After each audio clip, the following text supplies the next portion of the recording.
everyone, today I'm going to present about the hybridization of striped bass and white bass.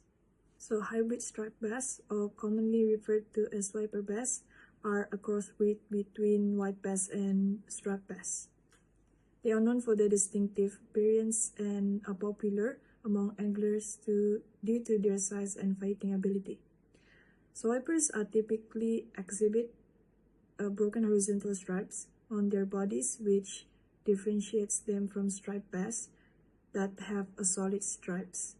And these hybrids can grow significantly larger than white bass, often weighing about 7 to 10 pounds, with some individuals reaching up to 15 until 20 pounds. So the world record for a viper bass is 12.38 kilo, which is caught in Arkansas. So viper bass thrive in various freshwater environments, including lakes, ponds, and large reservoirs. They prefer slow-moving waters and are often found in areas with flowing water, such as tailwaters below dams. The striped bass, or scientifically known as Moronzacatelys, belongs to the family Moronidae, which is native to the Atlantic coast of North America.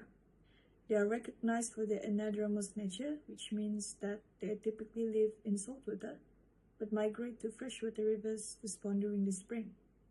And striped bass are easily identifiable by their streamlined bodies, which are typically silvery with 7 to 8 distinct dark horizontal stripes.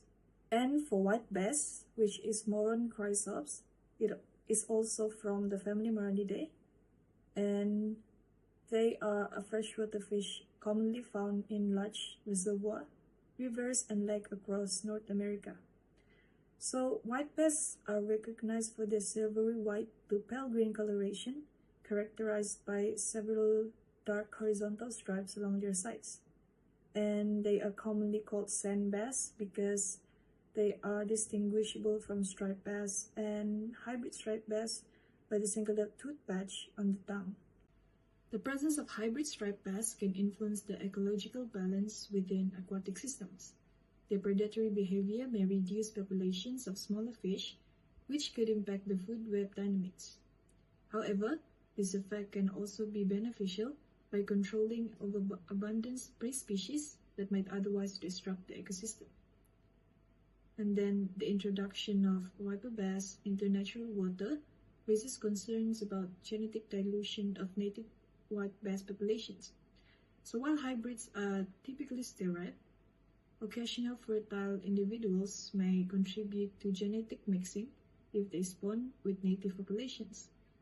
This could lead to changes in the genetic makeup of local fish populations, potentially impacting their resilience and adaptability over time. And lastly is aquaculture implications, in which viper bass have become an important species in aquaculture due to the rapid growth and hardiness. So the demand for viper bass in aquaculture can lead to increased production efforts and potentially impacting wild populations not managed sustainably. And next is the disadvantages of viper bass. Number one is they are sterile, which means that they cannot reproduce naturally. So while this prevents overpopulation, it also requires regular stocking to maintain populations, leading to increased management in efforts and costs. Next is limited habitat. So although vipers can tolerate a range of temperatures, they prefer specific habitats with sufficient cover and forage. So their success in certain environments can be limited compared to adaptable native species. And the next one is environmental impact. As a non-native species in some regions, the introduction of vipers could disrupt local ecosystem if not carefully managed, so potentially outcompeting native fish species for resources.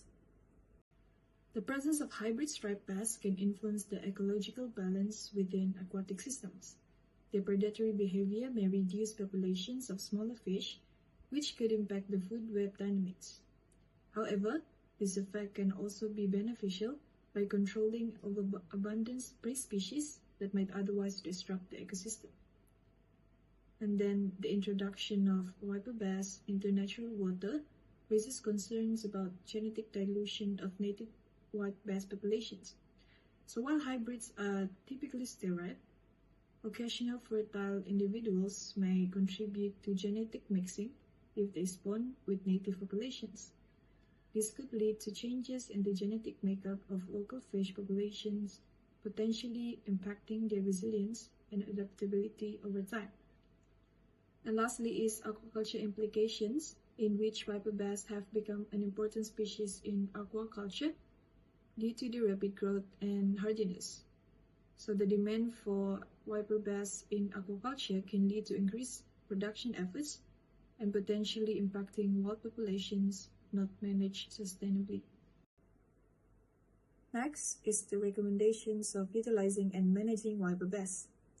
So some of the recommendations that can be done to utilize and manage viper bass is by enhancing habitat quality. This is to create and maintain suitable habitats that provide cover, forage, and breeding grounds for viper bass.